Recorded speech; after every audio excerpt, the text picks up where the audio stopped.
3, May 17th. Tick-tock, Mr. Wick. Did you expect him to make it out? A $14 million bounty on his head, and everyone in the city wants a piece of it. I say the odds are about even.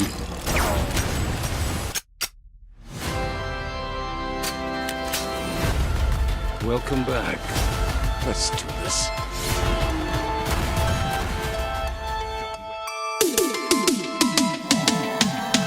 And welcome back to the Supercast, everybody. I'm your host, Superfosh, but I'm also joined by my good buddy, Stevesy. Stevesy, what's up, man? Not much. Just enjoying my summer. About halfway done. Yep. Watching some good movies, getting some work done, and ready to do some podcasting with you today, man. Yeah, dude, we've got a good show planned for you guys today, but I wanted to start it off by asking Stevesy a question that just popped into my head last night. This is the night before we recorded, and that is this, man. And you said you'd prepared, so I can't wait to hear this. But in your opinion, and I value your film opinion because you've got a really good taste in film. What, in your opinion, is the most important film of all time? Not necessarily one that you like, but really shapes the film industry as a whole. Like what do you think is the most important film? Well, it's a complicated question. It really because is. I think you can't narrow it down to just one. Okay. And let me elaborate on that a little bit. Please do. So if we were just going to pick one film and say, this is the most important film, period, everything changed after that. Yeah. That's happened so many times throughout film history. Sure. Different eras. I mean, you could start off with just Al Jolson, the jazz singer. Yeah. First film to feature sound in it. That's kind of groundbreaking. All the other movies are like, let's include sound now. Yeah. Could go that route. Yeah. But I'm not going to. I'm just going to talk about two or three that are very important. Yeah, it could be in the contender for your question. Okay. But at the same time, like I'm saying, it's really hard to say because, I mean, we could go any time, like even in our lifetime, and say this was the most important film of its time because it impacted everything that came after it, such as like when The Matrix came out. Think about all the Matrix copies that came out after that. I'm not going to say it's the most important film ever, but for the time being, you could say it was. Yeah. And we're also kind of discounting like all the world cinema too with that. So I'm going to keep it mainly American and keep it just very impactful films. Okay. And I'm not going to start with the silent era. If I did, I'd probably go with Battleship Potemkin, which is a very influential film. But I'm going to start with a film that everybody that ever goes to film school will have to watch, and that's Citizen Kane. The reason why I picked Citizen Kane here is because it's a groundbreaking film as far as its narrative structure, just the cinematography of Orson Welles, what he was accomplishing with it. And the big thing is it inspired so many directors that came after him. I mean, you would have no Truffaut, you would have no Hitchcock. They all point to this as saying, this was the film that changed it for me. Right. And I think that's a big deal. Like, if we're talking about the most important film, you got to throw that in there. And it's a wonderful film. I know some people don't think it ages that well. I would say the opposite. I think it's fascinating. I love black and white cinematography, and I think this is one of the most beautiful of that era and probably since. Sure. Got anything about Citizen Kane? No, I agree with that. I've actually seen it myself, and I remember hearing about this film pretty early on and being like, what's the deal? And honestly, I think even if you just like film or love film, maybe not necessarily in the film industry, I think you got to watch this film because I think it's one of those that, like you said, really shapes what kind of film we watch today. And that's kind of the basis of my question, is the fact that, what really influences all of film even to this day. And I think Citizen Kane is right there. So good job. Yeah, and for my second choice here, I'm picking a film that I think is just like the most watched film ever. And that's The Wizard of Oz, just because this is watched by generations and generations over and over again. It's part of the zeitgeist no matter what country you live in. You've probably seen this film. So I think that's just a great one. Great little tale. Dorothy goes on the Yellow Brick Road with her friends. Yeah. And just a lighthearted musical. And it's just very impactful just because of that. Because I think it's kind of inescapable. I don't see how you could live and make movies if you've never seen that movie. Yeah, right. Yeah, Wizard of Oz, definitely another one that I've also seen, and I don't know, it's a very interesting film because it's a musical for one thing, and there's a lot of stuff being said about it. You know, if you read a lot about the behind the scenes stuff, there's a lot of stuff going on there, but I don't think it really ruins the film. I think this is a very special film. I think, you know, when it goes from that black and white to the color, I think that's a really big deal, and I think that's a very groundbreaking situation there, because not a lot of film up until that point was using color, and obviously going from black and white to color is a pretty big deal. I did mention the music and everything, and it is a fantastic film. I think it still holds up even to this day. Obviously, there's a lot going on about it with, of course, the musical that's kind of followed Wizard of Oz with this Wicked, and it came out with its own theatrical. Yeah, don't get me started on Yeah, that. okay, we'll go there. Let's not today. bring that up. But anyway, going back to Wizard of Oz, yeah, definitely groundbreaking, influential, and a sure classic. Yeah, and for my third and final choice, I could have went with a bunch of things because, Sure. like I was saying at the beginning, you could say like this action movie changed action movies henceforth. This horror movie, like Halloween, changed all horror movies that came after it. Right. But I circled one that I think just changed just how movies are marketed, how movies are sent out to the public, and just really shaped our modern Hollywood, and that's Star Wars, the OG. There we go. As some people call now Episode 4 A New Hope. Yeah. But that movie was insane. Like, it was in screens forever. I mean, yeah, Jaws supposedly started the blockbuster, but to me, you go from Jaws to Star Wars, it's a totally different animal. And it just, once again, inspired so many filmmakers that came after him. And then George Lucas, being the genius he is, he's like, hey, I want toys. I want everything. And that's led to a lot of interesting things further down the road, and probably created some of the things we like to complain about now as far as IPs and everything. At the same time, you cannot belittle this film. It is a massive film in American history and world film history. It's just a greatly constructed thing, and it's kind of crazy to look at now how it was basically an indie film that just went mega viral. Do you remember the first time you watched A New Hope? You still remember? I cannot. Yeah, know, me it was just part of my life. Yeah. I remember we got a version that my grandmother taped off a TV. That was how I watched it originally. Nice. And I just remember the trash compactor scene. Yeah. I remember that part. Yeah. And some things thrown in there, it was very confusing me. That's how young I was. I was like barely even registering as a narrative. But then it just became part of my life. I wore my VHS out and then bought it with an actual better VHS. And I just watched that film and the following two sequels just to death. And I think just this film, going back to it, it's just groundbreaking thing in Hollywood. Like I said, it's had major ripple effects afterwards. There you go. Especially with special effects and everything. I didn't put that in there. I'm going to add one more film to this, and it's going to kind of go along with the last one that you mentioned, Star Wars. And we've all seen all of these superhero universes, right? Well, the one that started it all was not in Marvel. It was DC, and that was Superman the movie. I hear a lot of people say that Superman the movie really shaped what a comic book movie could be. You know, a lot of people didn't take comic book movies very seriously before Superman the movie. And if you go back and you look at the behind the scenes of that film and who could have played Superman and everything that went with that, of course you talk about the sequel and the Downer cut, but I'm talking about Superman 78 specifically. I feel like is one of the most influential films ever made as far as not just comic book, but I think movies in general. I mean, you saw a lot of effects. I mean, the whole tagline was "You'll believe a man can fly," and you do. Does it have some things in it that are kind of questionable? Sure, because, you know, it's kind of an older film, but man, there's just nothing like that film, dude. Yeah, I mean, you even got a sound effect to back it up. Exactly.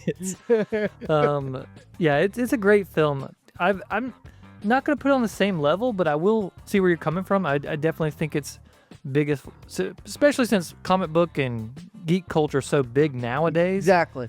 As far as shaping our current film watching experiences and stuff, I think it definitely applies there. And like you're saying, if you look at what came before, you had just serials, you had the old Superman television show, you had the old Batman show, cartoons on TV.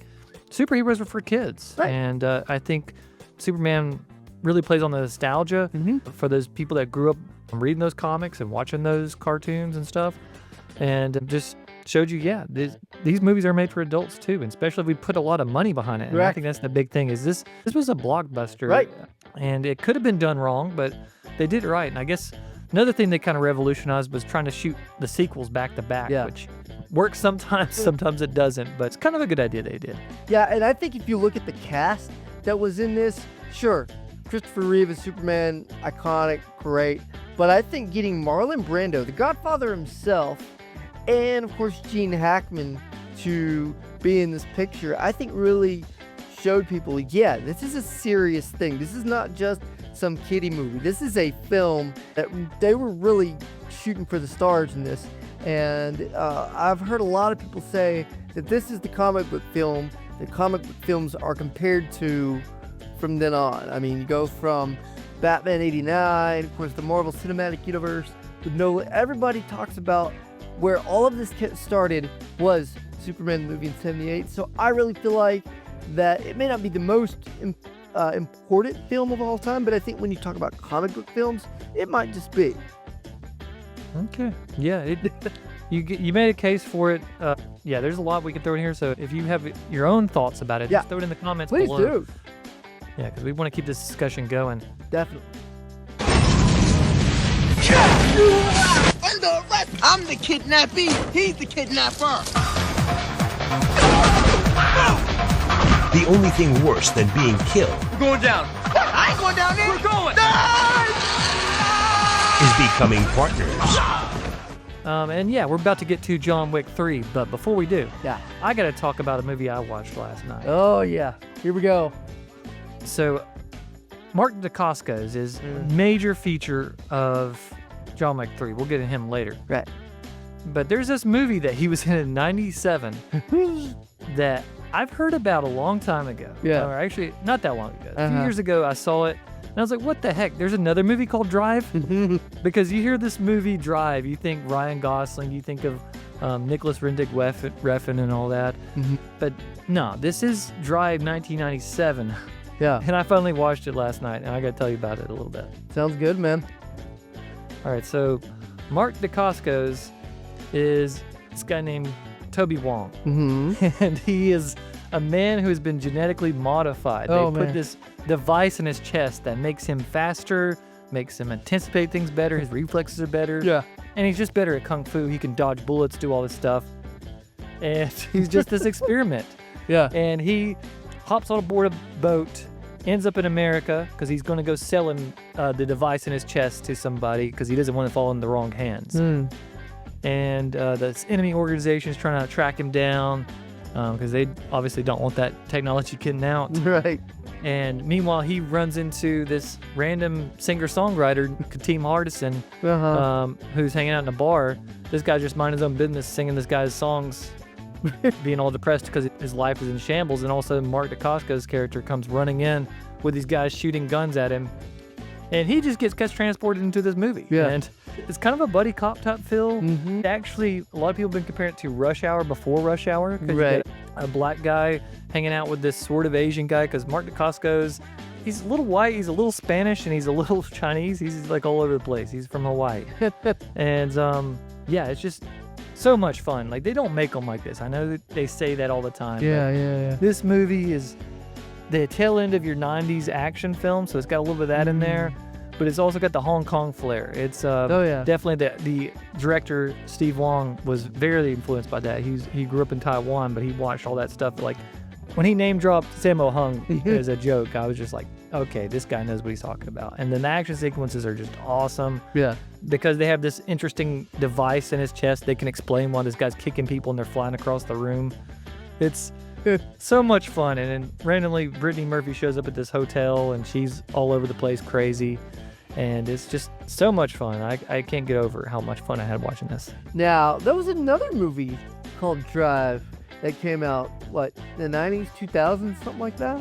Yeah, that's the famous Drive. That's what I was saying. Like, this Drive is totally different. That's why I was confused when I saw this being marketed on 4K originally. I was like, I've never even heard of this movie. Yeah. And I just put off watching it for so long, but then I knew we were going to do John Wick 3, and I was like, okay, I got to watch this, because this is supposedly Mark Dacascos's best movie. Yeah.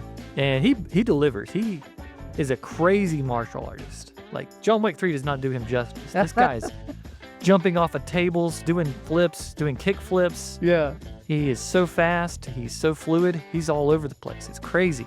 Awesome. And Kadeem Hardison, he's hilarious. Like, I was dying laughing so many times with his one-liners.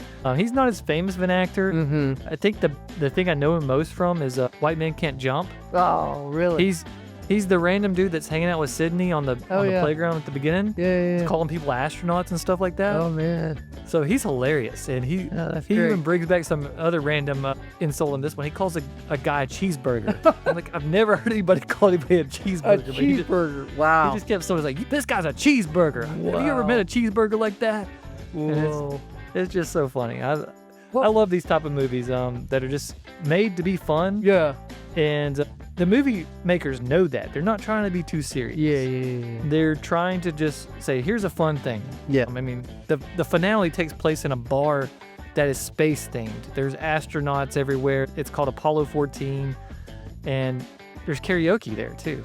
And randomly, Mark Dacascos gets up and starts singing karaoke at one point before a bunch of motorcycles start flying through the walls and they have to fight those guys. That sounds like a lot of fun, man. That sounds like a lot of fun. Well, there you go. There's a movie suggestion for you guys, and it's called Drive, and it stars who again? Say it again. Mark Dacascos and Kadeem Hardison and Brittany Murphy, the late Brittany Murphy. Rest in peace. Giving a great performance as just this side character that hangs out with them for about 40 minutes of the movie. There we go. All right. That sounds great, man. We'll have to check that out. John Wick, excommunicado, in effect, 20 minutes.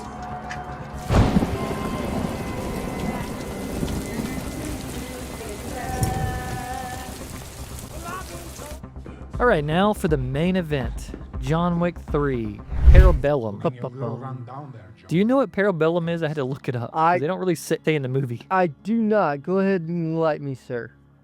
Yeah, so it's Latin for prepare for war. And once you hear that, that makes sense. Good. And at the time, you just see that title, like, why are they doing this? Why don't they just call it John Wick 3? Right. But I guess because they do go to war with it. John Wick and the Continental go to war against the High Table, and it's epic. It's a great film. We're about to talk about it. So right off the bat, we got to talk about, I guess, just how this movie starts off. This one, I'm not going to get into ranking the John Wick movies right now, but I just love it how it starts off with the action. Yep. It starts off as soon as the second one ends. And if you didn't remember, if you didn't catch our last episode, or if you haven't watched John Wick 2 in a while, it ends with basically the whole world going after John Wick. Yeah. And that's what we get. I love it how this opening really reminds me of The Warriors, if you've ever seen or heard of that movie, where basically those guys had to make it through New York City with everybody trying to kill him. That's John Wick. He has to make it through this city with every single person coming out of the woodwork to kill this guy. What do you think about the opening of this film? I love it. I love the fact that there's no, waiting around. I mean, everything it picks exactly up from where the second one left off.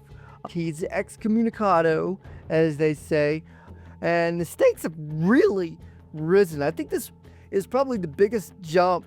I mean, there's kind of a big jump between the first and second one, but I think there's a really big jump between the second and third one, and this world just gets a whole lot bigger. And at first, I actually watched this film a couple times now, and at first, I thought the jump was a little too big because I feel like this movie almost gets out of hand.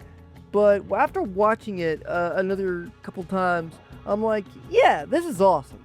I really like how they do this. I really like how the world is just getting bigger for John Wick, getting a little bit scarier. I mean, he's got a literal target on his back, and you just wonder, is he gonna make it through? Because in the first movie they talk about him and they say, nobody's like John Wick. Everybody's afraid of him. the boogeyman, or he's the guy that goes after the boogeyman. But everybody's after him at this point. Yeah, and I like how you said the world gets bigger. Yep. We hear about the high table more. We get to actually see the leader of the high table at one part. Right. And I think the big thing, and we'll get to this more later, is Chad Stahelski, he leveled up as well. Yeah. As we said, from between part 1 and part 2, he grew. Yeah. This one is insane. Like, he makes homages to all sorts of films. Yep. I love the little call out to Blade Runner in there. Like I said, there's a call out to the Warriors here at the beginning. Mm-hmm. There's so much stuff because I've just been fascinated by this guy the past few days. He has a diverse interest. He loves art. He loves ballet. He loves action movies, obviously. Loves guns. He's just a crazy dude, and he just threw it all in here. I mean, talking about his method for writing this film, he just sat down with Keanu and was like, "Hey, what sort of things you like?" He's like, "I like this. Let's put that in the movie." Okay. Yeah. He said that when he's just walking around New York City, he's like, "Oh, where do those horses? Where do they stay at night?" And they're like, "Oh, in the stable over here." He goes in there, he's like, "This is like a 7-story stable over here. We got to shoot a scene in here." Yeah. And that's just kind of the creative process with him. It's just like, yeah, we're gonna plan out a lot of stuff, and I'll get into more of that later. But yeah, he just great start, great way to like approach a film. Yeah. And it's just so much joy. I mean, just starting with this first part where the first guy that John Wick kills in this movie, he's no other than a NBA player, Boban. Yeah.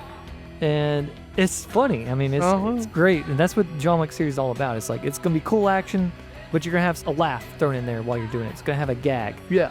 And just great thing in that library. I mean, basically John Wick's just going to get a gun, gets jumped by this 7'3" guy and has to fight him. It's crazy. So let's go ahead, and I really feel like that there is a good story in this film. I don't think that's the point, but I really feel like that this film is more of a spectacle than the previous films. I think they really ratchet up. Yeah, King mentioned just a second ago. But I really want to talk about the plot in this film and what's going on. We mentioned that he's excommunicado, and so just kind of talk about the plot and where we go in this film. And what do you think of the story in this one? Well, first off, I think the story is very secondary. Right. Like you said, the set pieces are what make the movie. Yeah. But the story kind of like, okay, so we had John Wick 2 where basically John Wick made everybody angry. But other people got the wrath of the high table as well, and that's what we soon find out. This character known as the Adjudicator shows up, and she's just going around. She first tells Ian McShane's character, Winston, at the Continental, "Hey, you're going to lose control of the Continental for letting this happen in your place." And McShane's obviously like, "What? That's John Wick. He did that. I didn't do anything there." Right.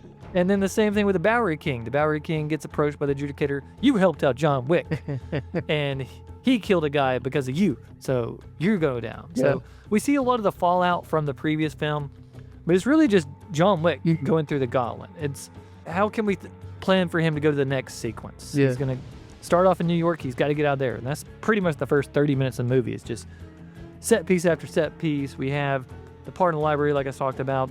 He goes and sees a doctor. Doctor patches him up, and he's like, "Crap, I can't help you out anymore, dude. You get to finish stitching yourself." Yeah. And that's also, and I made reference to last episode, this is where we learn about John Wick's superpowers. He's always high. He's always got these painkillers on him. Yeah. But then it gets into the craziest sequence that the first time I watched it, I just was like dumbfounded by.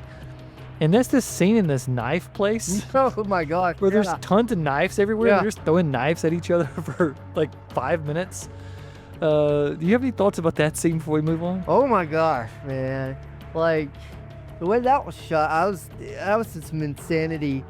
I was like, where did they come up with this stuff, you know? I mean, like, you're talking about with the director and Keanu talking about, I don't know where they got this, man. Actually, I do. I know do where you? they got it. Okay.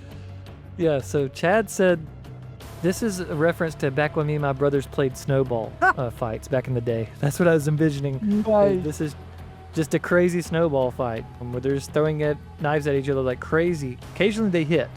But yeah, like I said, this scene originally threw me off a lot because the whole movie's very musical and they take out the music in this scene.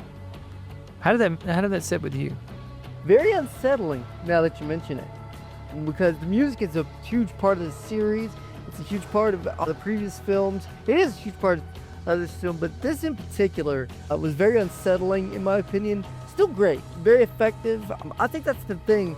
But we talk about this film, and I think they ratchet up the style of the fights, the style of the encounters.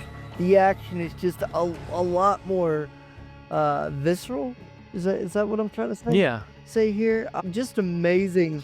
You know, and one concern I had for this film, and I want to get your thoughts on this. In the first film, they really build John Wick up. This is not a character we knew for John Wick 1. This is not a comic book character or anything like that. But the whole entire film, they talk about him being the boogeyman, like I said earlier. But they kind of, in my opinion, and this is just my view, is I feel like they kind of hurt the character by now because they kind of make him vulnerable. And he just didn't seem that in the first two, or at least that's not what they were hinting at. Do you feel like that, or what's your thoughts on that, man? Well, I thought the same thing, and I think that's actually a good thing that they do. If it just stayed where he's just this dude that just kicks everybody's butt, right, it would have got stale. Good point. As I'll talk about later, what makes a good action sequence is there has to be stakes.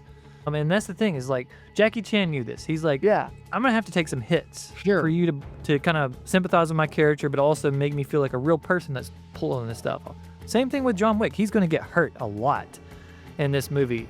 You can see this throughout the movie. He slows down his pace, and that's why Keanu is probably a good person to play this, because he's getting a little older and going through a lot of abuse throughout this movie. So I think that works, and this is just a gauntlet like he goes through. So I like that. Yeah. He's just barely hanging on by the end of the movie. Very good point. I like that he is barely taking it, and it makes these action sequences just better. Yeah. Because he's not just mowing through a bunch of randoms now. It's everybody coming after him, and how is he going to get out? And guys, that's the thing about these films that I think you can't forget is this is not 30 or even 40 Keanu. I mean, he's pushing 60 at this point, and he is in incredible shape. And just to pull off some of these stunts, I'm sure he had a stunt guy. I'm sure he didn't do every single thing, but I think he did most of his own stunts. And he is in incredible shape. And I think that if nothing else, if you get nothing else out of this series, it's the fact that Keanu really brings John Wick to life and just really makes him a character that you root for, that you sympathize with. And by the time this film comes around in particular, I mean, this is where the crap hits the fan, as they say, you know. And how's he going to get out of this? How is the boogeyman going to get through this? And he's just so gosh darn fun to root for. And I just love this character. And I like what you said about that, because I did it. I legitimately had these concerns that they were kind of downplaying the character because, you know, he's supposed to be the character that everybody else is afraid of. But at this point, everybody's after him. And I at first was kind of questioning that, but I agree with you. I think that really does make the character even more relatable. And man, I just cannot say enough good things about Keanu. I mean, he doesn't say a lot in these films, but the character doesn't need to do that. I think that's another thing that I think is brilliant, is that he lets his fist literally do the talking. And man, it's just so fun to watch. Yeah, and I'll come back to the snowball fight thing later. Please. But you made me think about something else because like I said, I've been listening to a lot, reading a lot about sort of the approach of this movie. Is this movie was like 5 minutes of all the cast training. So yeah, Keanu's in great shape, and you can tell, but all the characters had to do this, because the way Chad said it was like, basically, I gotta get these people ready to perform like I was conducting a play. Oh yeah. They have to be doing stuff on point, because great thing about this movie, and you said that he does use stunt double occasionally, he does. But a lot of the times it is the actual actors out there doing this stuff. Because these are continuous shots. They don't do like a lot of action movies where they just cut around this person that can obviously not do what they can do. No, Chad says, no, I want these people to be able to do it, so I'm going to train them. Right. Because that was his beginning, as you didn't pay attention to the last episode. He was a stunt coordinator. Yeah. And he's going to basically train these people to do it. And It's kind of amazing that they're able to accomplish this stuff they do in this movie, where basically these guys train for months and months to just shoot these few scenes. Yeah. And it comes off great, because if there were cuts in there, we wouldn't have John Wick 3. We would have just another action movie. Agree. That really elevates it for me. Yeah. And that's why a lot of people really make that parallel to stage or to ballet when they watch these movies. Yeah, I totally agree with that. I think that the approach they had, and I did hear the same thing, that the director was stunt coordinator. And again, as you said earlier at the start of this, is the stunts are what makes this film in particular, but the stunts make this whole film franchise, I truly believe. I mean, yes, the story is important, but I think it is secondary. I think that the main thing is this guy is a fighter. He scares people to death, but now he is being chased by everybody else. And is he going to get out of it? Is he going to have enough strength to, by the time this movie rolls around, that you really can't predict it. Like, what's going to happen? Is this guy going to survive, or is he just going to, run out of friends? Because by the time this one runs around, we talked about the doctor. He doesn't have a whole lot of friends. He doesn't have, people that he can really count on, because he's pretty much, been excommunicated, as we said. So just a really interesting character that I think Keanu just nails from a physical standpoint, but just emotional. I mean, it's for a film that doesn't seem that deep, it really does go fairly deep. Well, it does with his character. That's what I mean, yeah.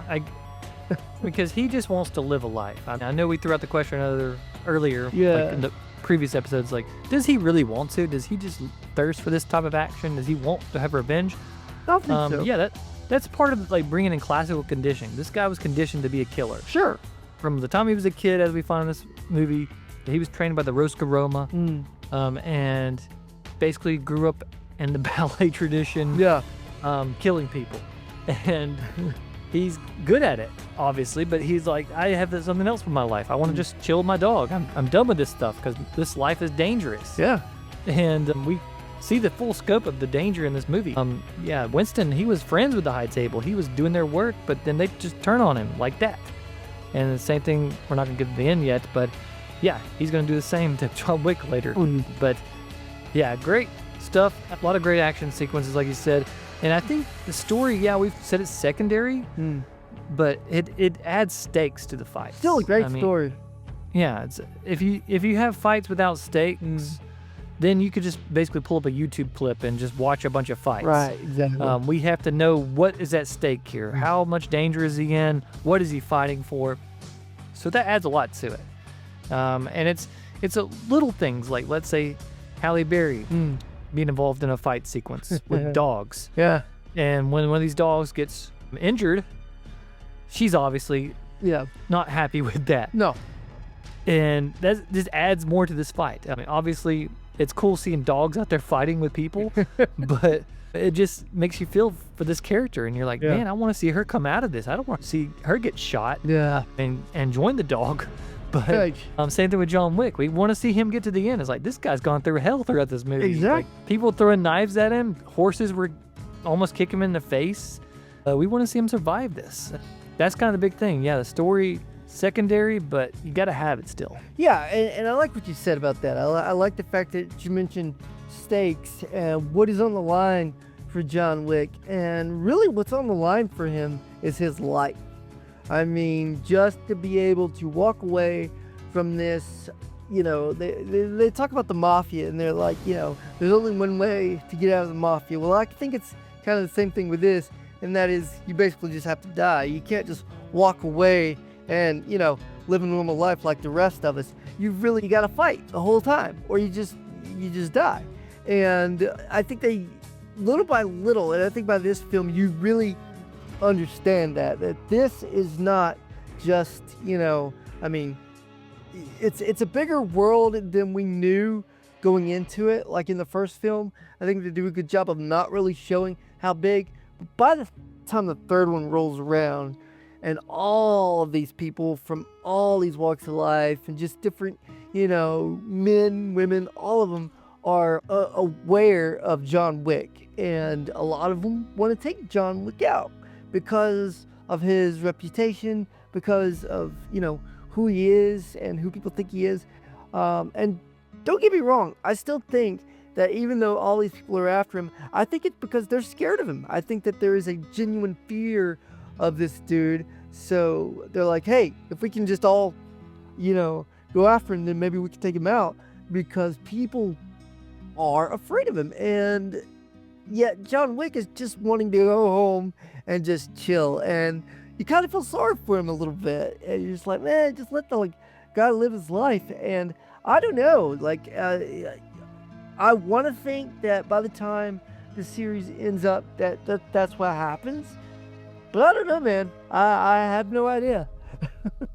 Yeah, you don't need expectations. And what you just said actually took my brain to a new place and made this whole thing click for me. Yeah. Why the high table hates John Wick at this point? Because Right.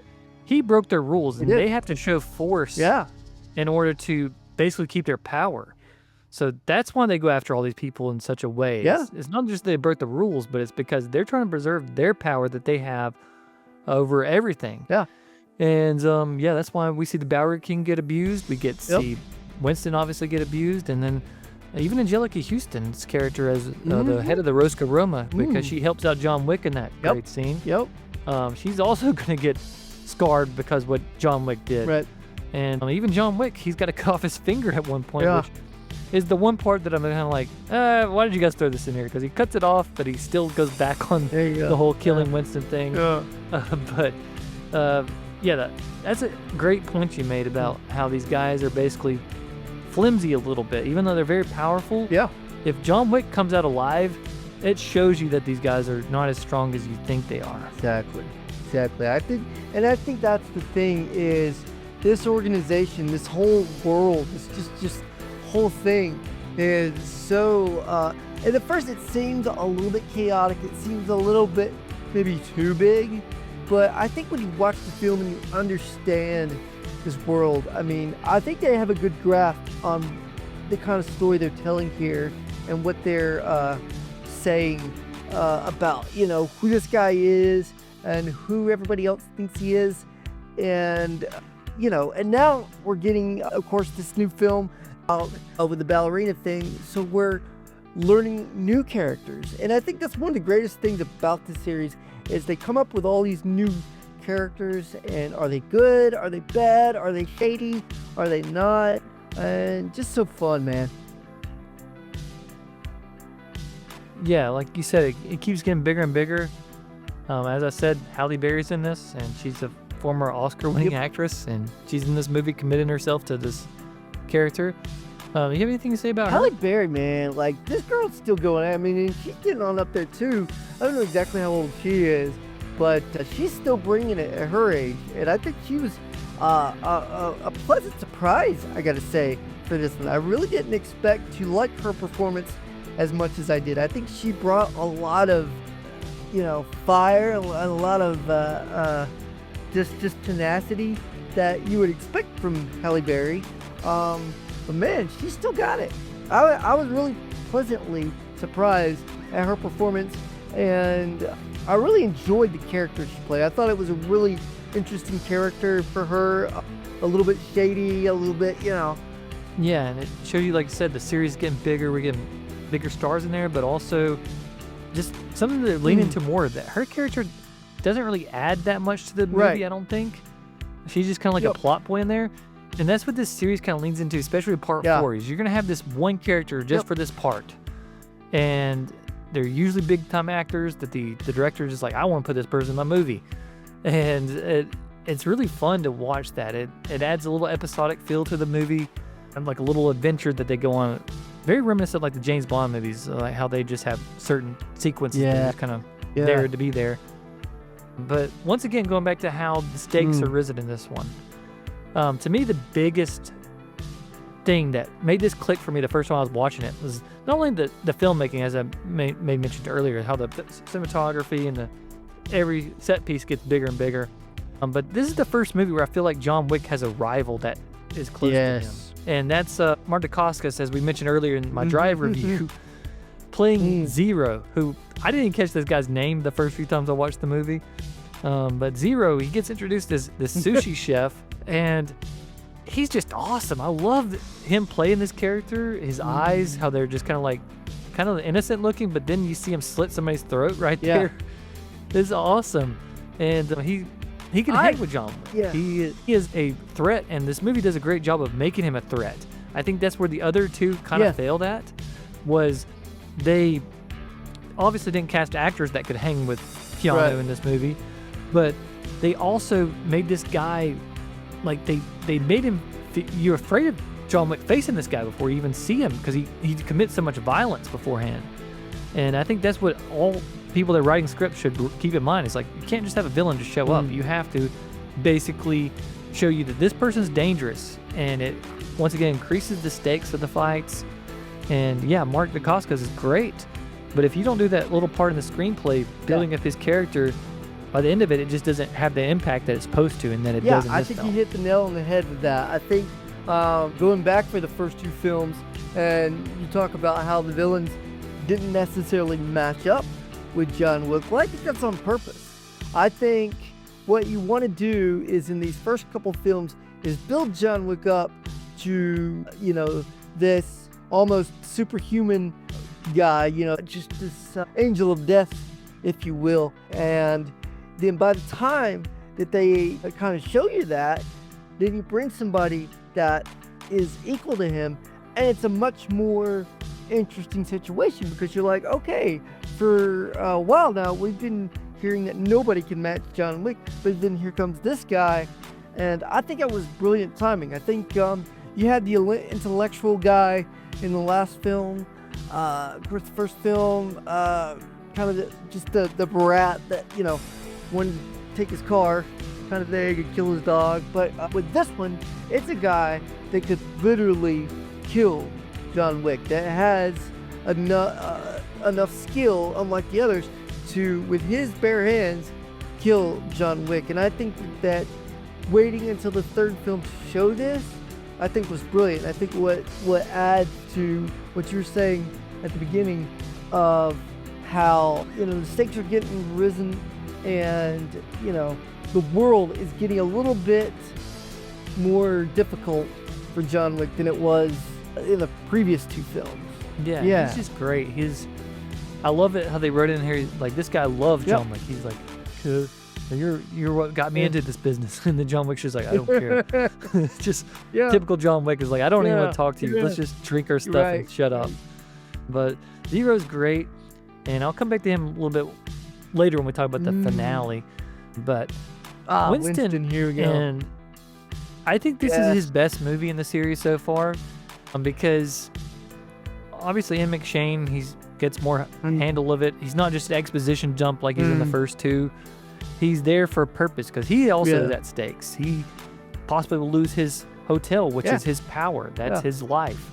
That's a very interesting thing to see Winston sort of backed up, even to where John Wick's about to kill him. But because Ian McShane's such a great wordsmith, he's just like, I'm going to talk you out of this, John Wick. What do you think about Ian McShane? He is one of my favorite people in this whole series.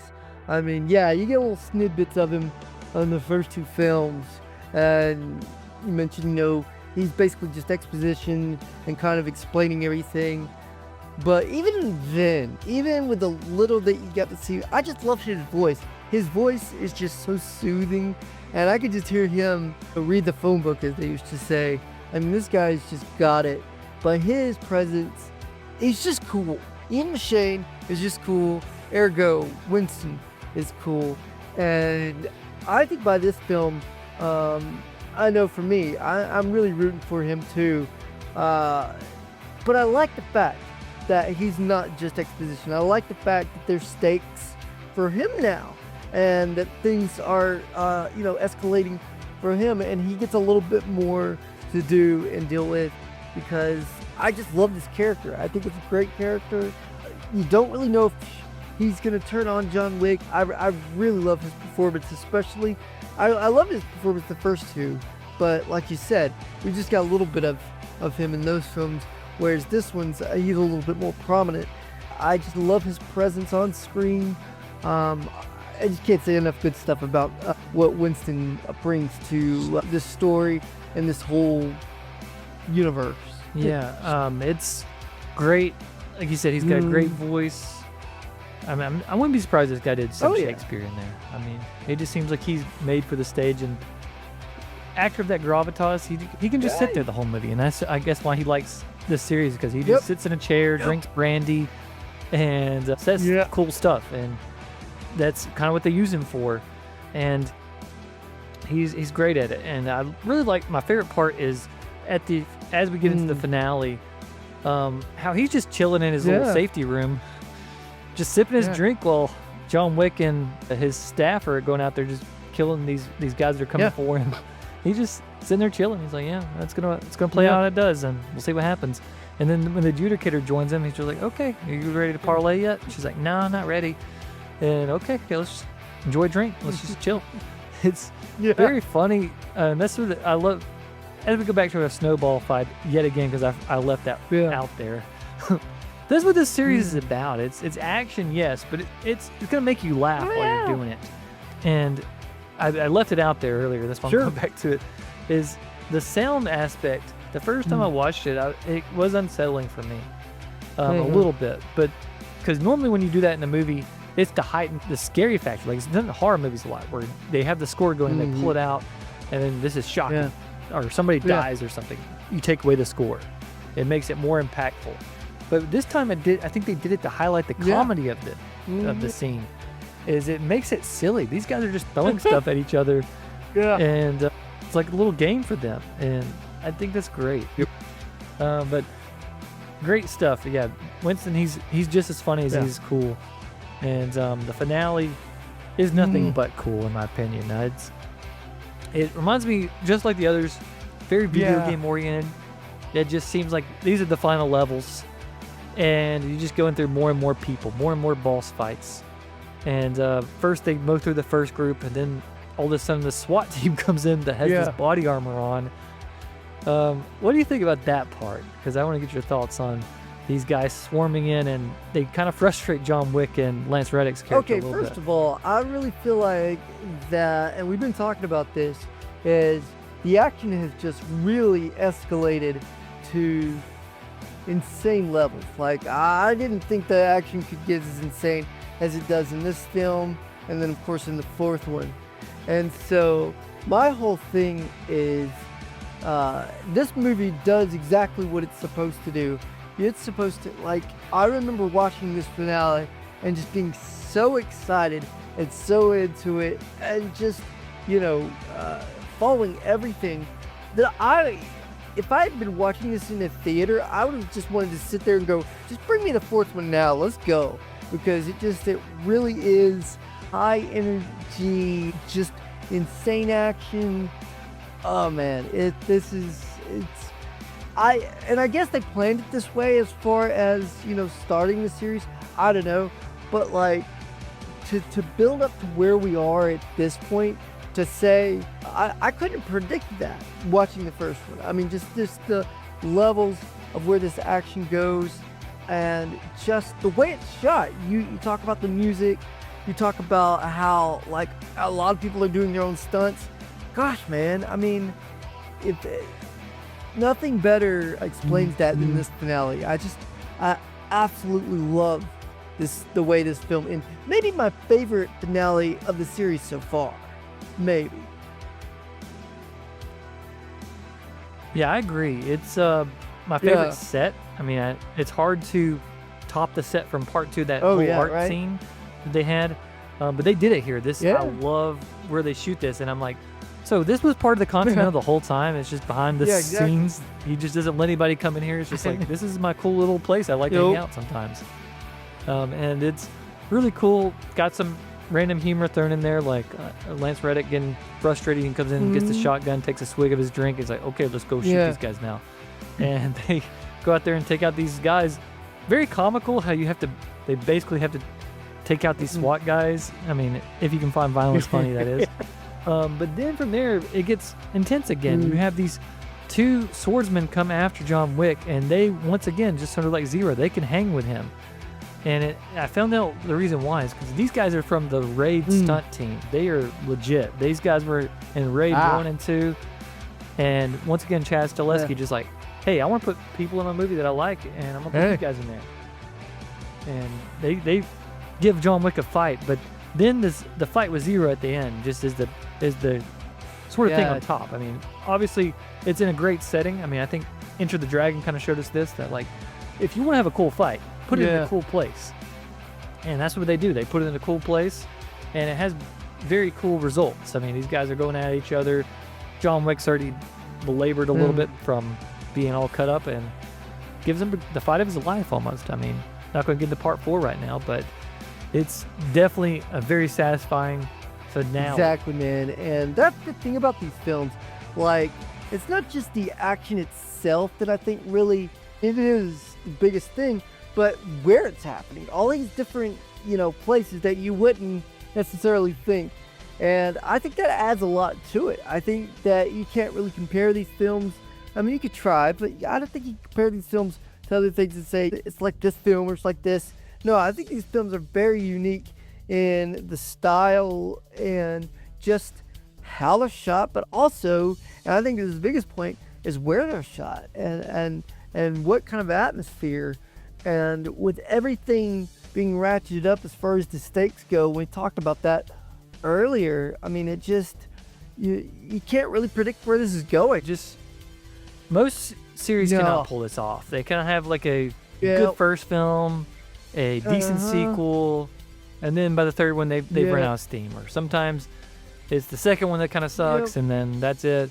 But this series just keeps building and building, and I think, like we were saying, it's Chad getting better at what he does, getting more prep work. I heard that like basically all the actors that are in these fight scenes, they had to train for like 4 or 5 months every day, and that's intense, and I think it pays off. That's why, as we mentioned in the last episode when I was talking about stuntmen, I think these guys do what they do because they want to put something on screen that's going to last forever.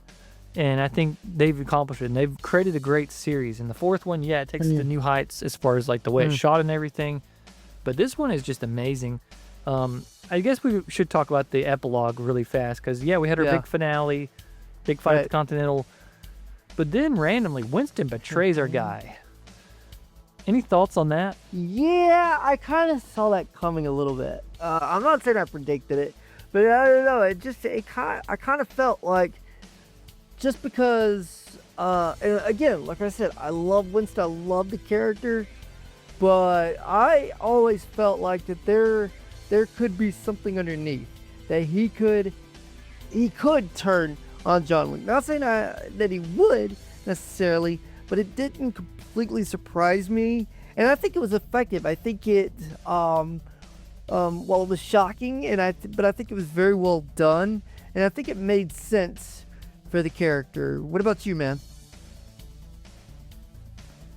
Yeah, I think so. I think, I kind of saw it coming because this guy, like I said, he basically turned John Wick from killing him to like, come join forces with me, John Wick. We can go to war against the High Table. We can do it.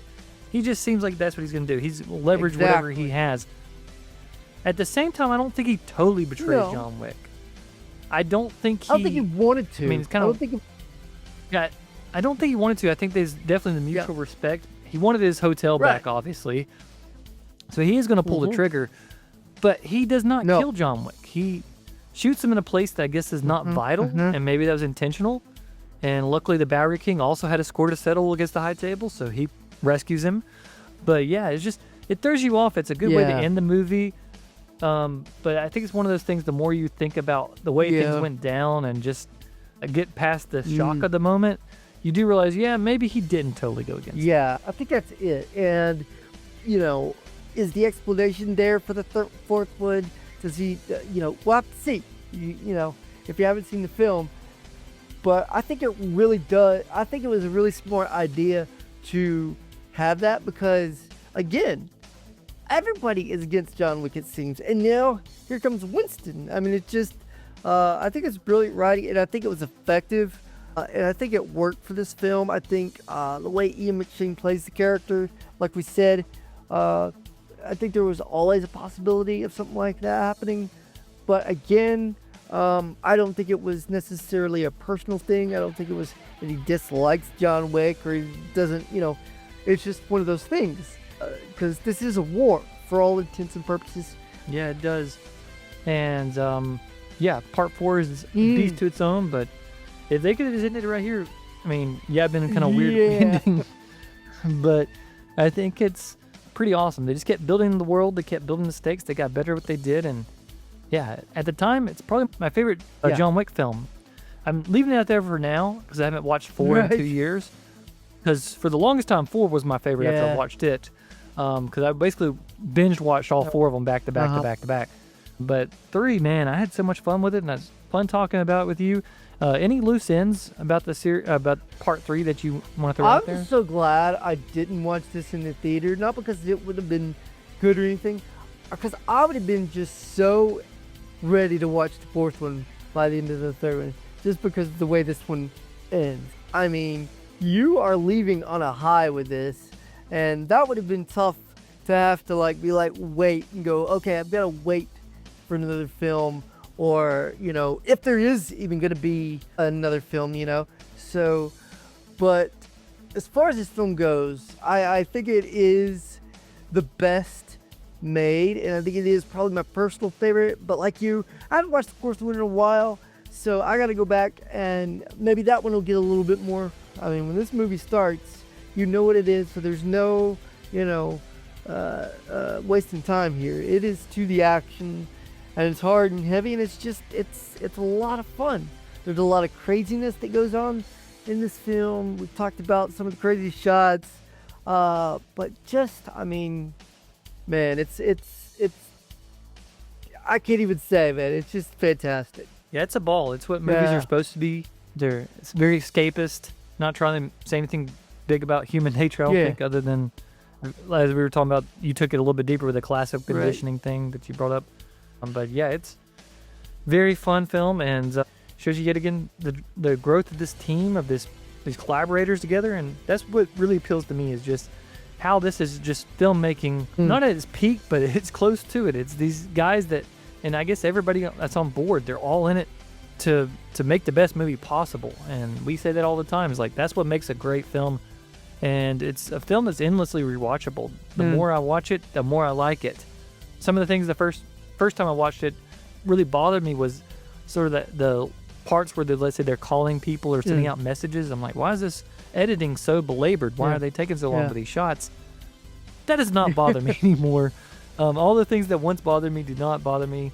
I just love this character. I love this world, and I love how they just created this thing. It's amazing. It's the best action series running, in my opinion. I mean, and I said that in our last little tag for our YouTube video loaded. Hope I didn't offend many Mission Impossible fans with that, but I will stick to my guns just like John Wick and say that's what I am. This is a great series and definitely endlessly rewatchable. 100% agree with you on that fact, man. I cannot suggest these films. If you've not watched these films, what are you listening to this for? Because we just spoiled the crap out of this film.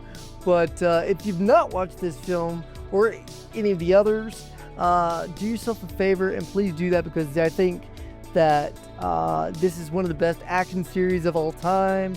It's just endlessly fun, exciting. I love the characters.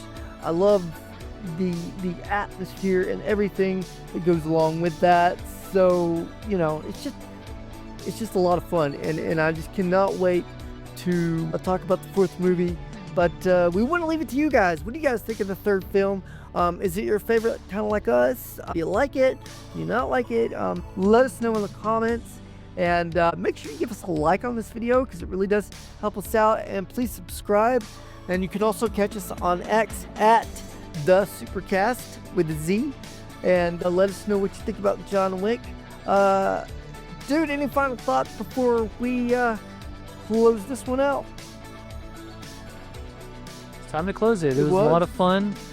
And just like the movie, love talking about it, and hopefully you guys enjoyed listening. Definitely. So thank you guys so much for joining us on this episode, and make sure you share this with your friends. Let them know that to be part of this, because we love talking about film. I look forward to seeing you guys next time on the Supercast. Take care, everybody.